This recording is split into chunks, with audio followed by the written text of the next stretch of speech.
আপোনালোকে নিশ্চয় এনেকুৱা কিছুমান চিনেমা বা নাটক চাইছে য'ত অভিনয় কৰা মানুহবোৰ যি ভাষাতে কথা নকওক কিয় সেই কথাবোৰ ইংলিছ বা অন্য ভাষাত তলত লিখি দিয়া থাকে। এইবোৰ কি আৰু কিয় ব্যৱহাৰ কৰে আপোনালোকে জানেনে? যদি নাজানে তেন্তে চাই থাকক মোৰ ভিডিঅ'টো।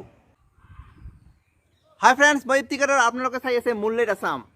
ফ্ৰেণ্ডছ, ভিডিঅ' এটা চলি থকাৰ সময়ত তলত যিবিলাক লিখা আহে সেই লিখাবোৰক কোৱা হয় ক্ল'জ কেপশ্যন বা ছাব টাইটেলছ, আৰু ক্ল'জ কেপশ্যনৰ মানে সংক্ষিপ্তত এইটো কোৱা হয় CC।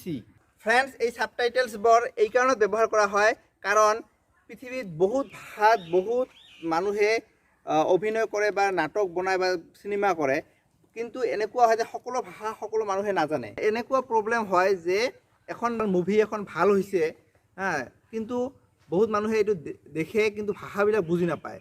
তেতিয়া কি কৰে যে এইটো ইংলিছত সেই ভাষাবিলাকৰ ট্ৰেন্সলেট কৰি মানে তলত লিখি দিয়ে, আৰু যাতে মানুহবিলাকে তলৰখিনি পঢ়ি বুজিব পাৰে যে এই চিনেমাখনত বা এই নাটকখনত কি ক'ব খুজিছে, কি লিখিছে বা কি কৈ আছে সেইবিলাক বুজিব পাৰে। ফ্ৰেণ্ডছ, উদাহৰণস্বৰূপে আমাৰ অসমৰ এখন ছবি যিখনৰ নাম হৈছে ভিলেজ ৰকষ্টাৰ। আপোনালোকে সকলোৱে জানে এইখন নেশ্যনেল এৱাৰ্ড পাইছে, আৰু এই মুভিখন আপোনালোকে যেতিয়া চাব বা এই মুভিখনৰ ট্ৰেইলাৰ যদি আপোনালোকে ইউটিউবত চায় তেতিয়া আপোনালোকে দেখিব পাৰিব যে তাত তলত ইংলিছ দি মানে লিখা আছে, মানে অভিনয় কৰা মানুহবিলাকে যি কয় সেই কথাবিলাক তলত লিখা আছে। ঠিক তেনেকৈ আমিষ নামৰ এখন মুভি, অনুৰাগ কাশ্যপ বলিউডৰ নাম জ্বলা এজন ডাইৰেক্টৰ, তেখেতেও কৰিছে, এইটো আপোনালোকেও জানে, সেইটোতো লিখা আছে, আপোনালোকে চাব পাৰে। যে ফ্ৰেণ্ডছ, এইটো ডিমাণ্ডৰ ওপৰত হয়। এতিয়া তামিল ইণ্ডাষ্ট্ৰীৰ কিছুমান ফিল্ম আছে সেইবিলাক মানে আমাৰ হিন্দীৰ এইফালে চাই ডাব কৰে বা তলত লিখা থাকে। ঠিক তেনেকৈ এভেঞ্জাৰ বা হলিউডৰ মেক্সিমাম মুভিতে আপোনালোকে চাব পাৰে তলত ছাব টাইটেল দি মানে ধুনীয়াকৈ ইংলিছত লিখা থাকে। বা কিছুমান যদি চাইনাৰ মানুহবিলাকে চায় তেনেহ'লে ইংলিছ মুভিটো তলত চাইনা দি লিখা থাকিব, চাইনাৰ কি দি লিখা থাকিব।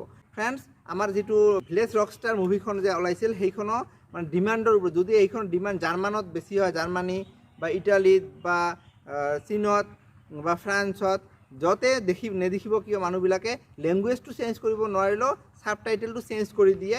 সেই মানে ঠাইখনৰ বা দেশখনৰ মানে মানুহবিলাক যি ভাষা কয় সেই হিচাপত সেইটো তলত এইটো চেঞ্জ কৰি দিয়ে, দি মানুহবিলাকে এই মুভিবিলাক উপভোগ কৰে।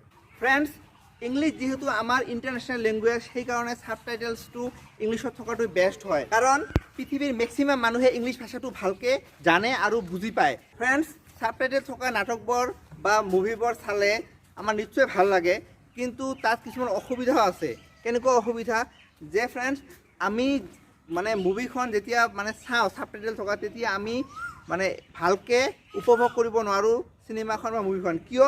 কাৰণ আমি ছাব টাইটেলখনে পঢ়িম নে মুভিটো চাম, এনেকুৱা হয়। তে দুটা বস্তু একেলগে নহয়।